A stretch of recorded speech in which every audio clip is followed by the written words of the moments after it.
Vendredi 2 mars, un pas en avant a été fait pour les femmes, mais aussi, je crois, pour la société.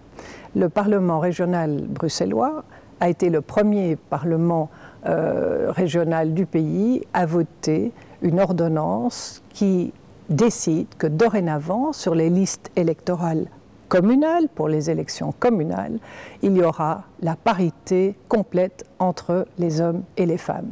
Cela signifie en clair qu'il y aura autant d'hommes que de femmes, plus un, sur les listes électorales, puisque c'est toujours 41, 49, 17 candidats, selon la grandeur des communes, et que ces candidats seront présentés en tirette, comme on dit, un homme, une femme, un homme, une femme, ou une femme, un homme, une femme, un homme, et ainsi de suite. D'autres législations ont été prises pour d'autres assemblées antérieurement, pas aussi catégoriques et égalitaires, je dirais, que celle qui a été votée le 2 mars pour les communales.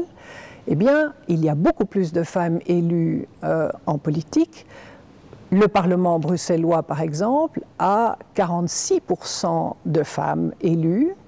Dans le groupe MR, il y a 13 élus et il y a 7 hommes et 6 femmes. Donc c'est la parité, puisqu'on ne peut pas évidemment couper quelqu'un en deux.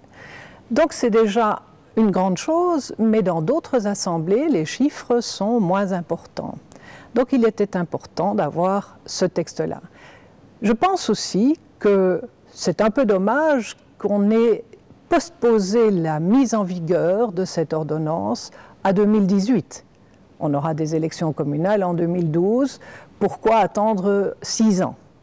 Bon, il y a eu finalement un consensus des partis autour de la table pour dire que chez certains, les listes communales étaient déjà confectionnées, elles étaient faites, et que cela perturberait trop de choses à titre individuel chez les uns et les autres que pour l'imposer tout de suite.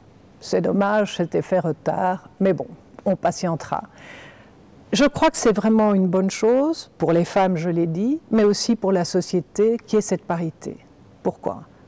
Parce que dans la société, il y a à peu près 52% de femmes, et il n'est pas normal qu'elles ne décident pas, à parts égales avec les hommes, de ce qui se passe, de comment gérer cette société, de comment faire les lois, de comment décider de la vie ensemble dans un pays, de l'avenir de ce pays, des perspectives de ce pays.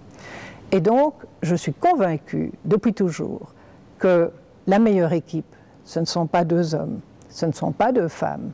La meilleure équipe, c'est un homme et une femme. Et c'est donc ensemble, parce qu'ils ont des regards différents, parce qu'ils ont des sensibilités différentes, et parce qu'ils ont des manières de faire et d'avancer différentes, qu'ils se complètent admirablement et que l'on pourra avancer de manière beaucoup plus équilibrée dans les choix de la société. Donc je pense que nous avons pris une très bonne mesure et il reste à espérer que dans le futur, ce genre de mesure ne sera plus nécessaire et que les choses se feront de la sorte, à parts égales, à égalité, sans aucune loi nécessaire pour cela.